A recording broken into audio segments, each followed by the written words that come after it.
SLBC rescue ఆపరేషన్లో big update ఇది. Tunnel నుంచి ఒకరి మృతదేహాన్ని బయటకు తీసుకొచ్చింది రెస్క్యూ బృందం. మృతదేహం నాగర్ కర్నూల్ ప్రభుత్వ ఆసుపత్రికి తరలించడం జరుగుతోంది. మృతుడు గురుప్రీత్ సింగ్గా గుర్తించినట్టుగా తెలుస్తోంది.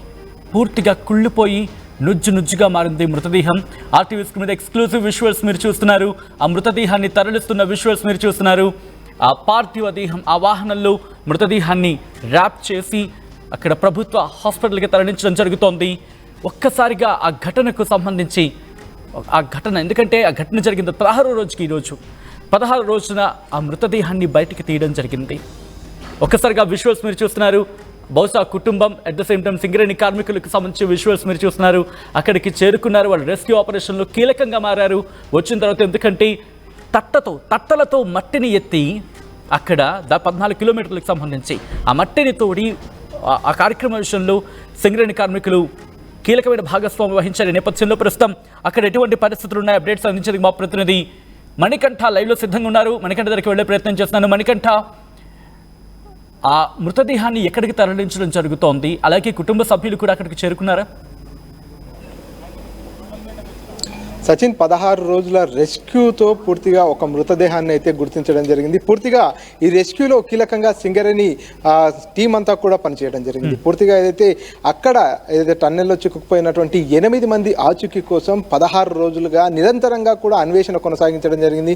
ఈ నేపథ్యంలో నిన్న అక్కడ మృతదేహానికి సంబంధించినటువంటి కొంత ఆనవాళ్ళను చేతును కూడా వారు గుర్తించడం జరిగింది. ఈ నేపథ్యంలోనే ఆ ప్రాంతం అంతా కూడా చాలా సెన్సిటివ్గా పూర్తిగా లోపల ఉన్నటువంటి డెడ్ బాడీ 15 రోజులు అవుతుంది చనిపోయి కూడా ఆ డెడ్ బాడీ అంతా కూడా డీకంపోజ్ అయ్యేటటువంటి సిచ్యువేషన్ ఉంది. కాబట్టి వారి కుటుంబ సభ్యులకు కనీసం ప్రాణాలతో వారిని అప్పగించని చెప్పలేం, కానీ వారి డెడ్ బాడీనైనా చాలా సురక్షితంగా ఇంగ్లీష్ పదాన్ని అవాయిడ్ చేసే ప్రయత్నం చేయండి.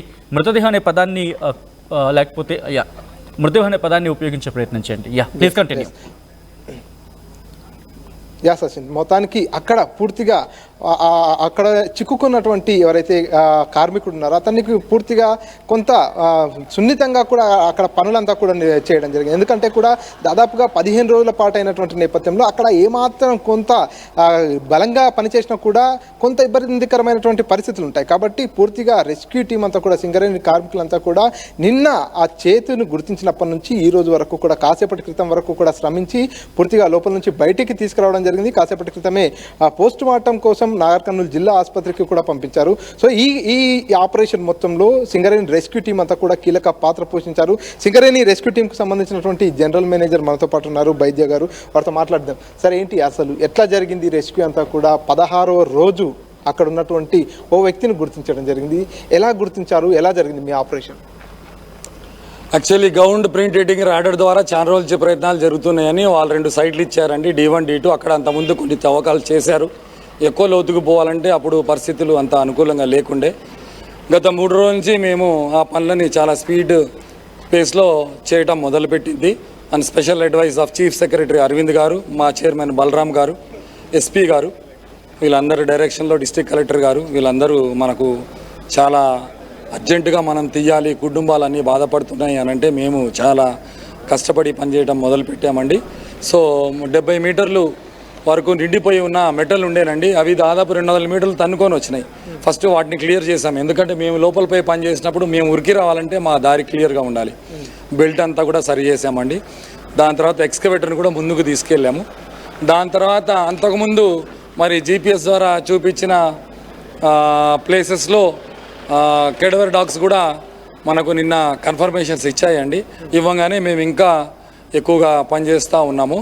లెఫ్టినెంట్ కర్నల్ గారు ఉన్నారు, వారు కూడా ఆపరేషన్స్ అంతా కూడా ఆయన కంట్రోల్లో మరి ఎవ్రీ టైం మానిటర్ చేస్తూ మెయిన్గా ఈ GPS సర్వే లాంటివి ఆయన చేతిలో ఉన్నవి అవన్నీ కూడా ఆయన చేస్తుండేనండి.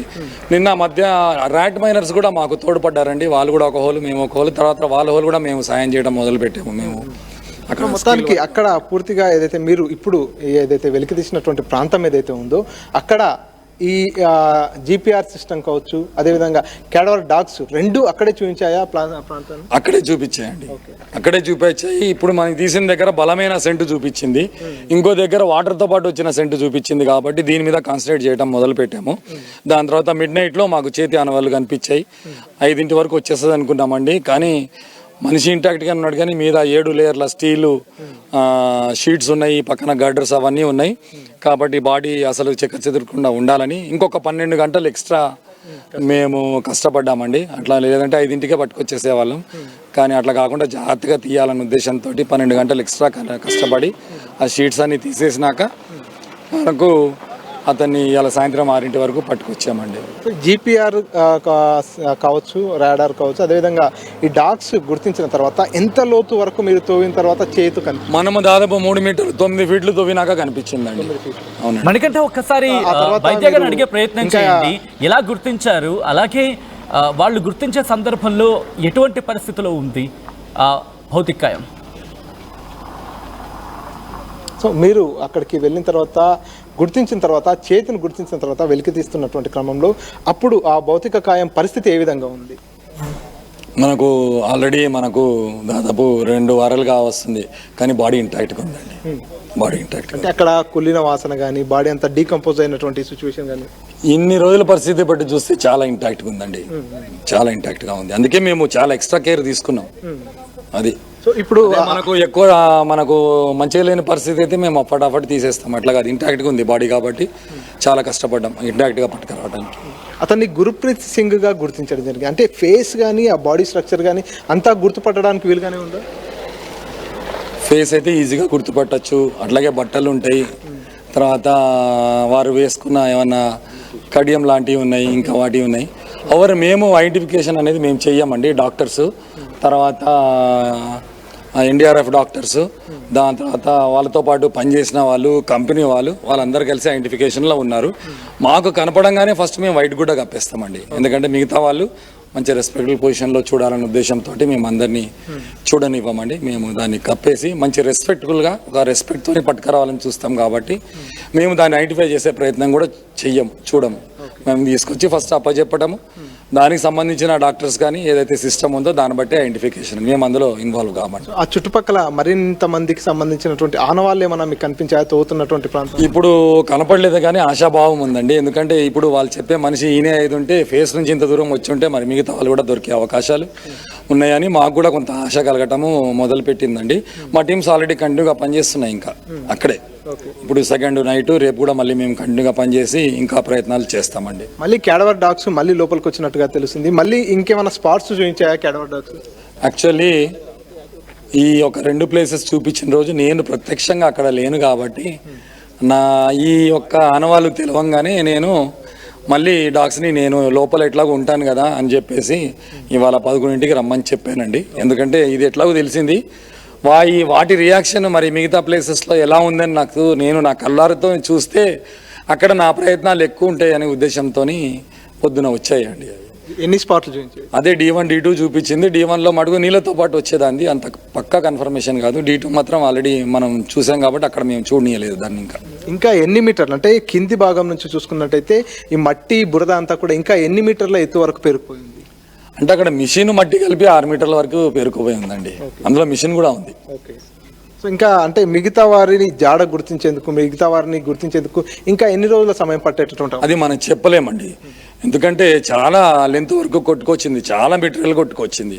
అదే ఫాలో అవుతూ ఉంటే మనం ఏం చేయలేము కూడా ఈ పరిస్థితిలో. ఎందుకంటే కంప్లీట్ సర్వే కావాలి, పనిని మనం జాగ్రత్తగా స్టెబిలైజ్ చేయాలి. ఎందుకంటే ఆల్రెడీ మనము టీమ్స్ని అక్కడ పెడుతున్నాం కాబట్టి టీమ్ సేఫ్టీ కూడా చూడాల్సి వస్తుంది. కాకపోతే ఈ ప్రాంతంలో ఉంటే మాత్రం తొందరగానే దొరికే అవకాశాలు ఉన్నాయి. ఏది మనం కొట్టుకొచ్చిన ప్లేస్లోనే. అందుకే అదే ఛానల్ రూట్లో ఎక్కడైతే దొరికాడో అక్కడ వాక్వే లాగుందని తెలిసిందండి. అదే ప్రాంతంలో మేము ఆ డైరెక్షన్లో పనిచేస్తామండి నెక్స్ట్ ఫ్యూ డేస్. అంటే లోపల ఎట్లా ఉంది సిచ్యువేషన్ అంతా కూడా? కొంత భాగం అంతా కూడా డ్యామేజ్ అయ్యేటటువంటి సిచ్యువేషన్ ఉందంటూ కూడా కొంతమంది భయభ్రాంతులకు గురవుతున్నారు.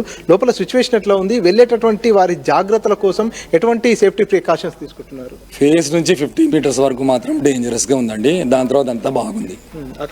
కాబట్టి 15 మీటర్స్ యువతలే పనిచేసాం మంచిగా ఉన్న దగ్గర. సింపుల్. అట్లాగే వాటర్ వస్తుంది, వాటర్ని గమనిస్తున్నాం. ఏమన్నా మళ్ళీ రాళ్ళు మట్టి వచ్చేది ఉంటే కలర్ వస్తుంది, తెలిసిపోతుంది, బయటకు వచ్చేయచ్చు. అట్లాగే మేము ప్రిజమ్స్ పెట్టించాం వాళ్ళతోని, కంపెనీ వాళ్ళతోని, సర్వేర్స్తోని. సో ఏమన్నా కన్వర్జెన్స్ కిందకు దిగితే అది చూపిస్తుంది డిఫరెన్స్. తర్వాత కంటిన్యూస్గా అబ్జర్వేషన్, సౌండ్స్ కానీ అవి కానీ అది. సో ఇంతకు ముందు వరకు కూడా నిమిషానికి 4 నుంచి 5,000 లీటర్ల నీరంతా కూడా అక్కడ ఊటలాగా ఉబికి వస్తున్నటువంటి పరిస్థితి. ఇప్పుడు ఆ నీటి ప్రవాహం ఏమైనా తగ్గిందనుకోవచ్చు?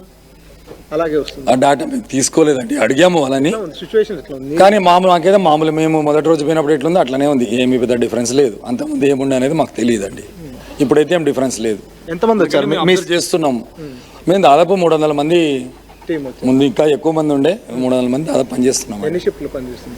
4 షిఫ్ట్లు రోజుకంటే కంటిన్యూ రన్నింగ్ ఛార్జ్. రావడానికి పోవడానికి రోజుకి ఒక టీంకి 3 గంటలు రానిపోనే పడుతుంది. కాబట్టి 4 టీంలు, 4 × 3 12 గంటలు, 24 12 36 గంటలు, 36/4 టీంలు. అంటే దాదాపు ఒక్కొక్క టీము 9 అవర్స్ పనిచేయటము ప్లస్ రావటము పోవటము ఇవన్నీ ఉన్నాయండి. మీరు టన్నెల్ లోపలికి ఎన్ని గంటలకు వచ్చారు? ఎన్ని గంటల పాటు టన్నెల్ లోపల ఉన్నారు? నిన్న పొద్దున్న నుంచి అక్కడ పనిచేస్తూనే ఉన్నాయండి కంటిన్యూగా ఇప్పటిదాకా. దొరికినప్పటి నుంచా అంతకుముందు? నిన్న పొద్దున్న నుంచి. అంతకుముందు కూడా 2 రోజులు పొద్దున దిగి సాయంత్రం బయటకు వచ్చాము. నిన్న పొద్దున్న నుంచి కంటిన్యూగా వచ్చి రాత్రి రెస్ట్ తీసుకుందాం అనుకున్నాము. ఇవాళ పొద్దున్న నుంచి ఎట్లాగో ఆనవాళ్ళు దొరుకుతాయని క్లియర్గా వాళ్ళకి ఇంటికి ఇవ్వడం జరిగింది. నేను ఆనవాళ్ళు దొరికినాక చెప్పమన్నాము.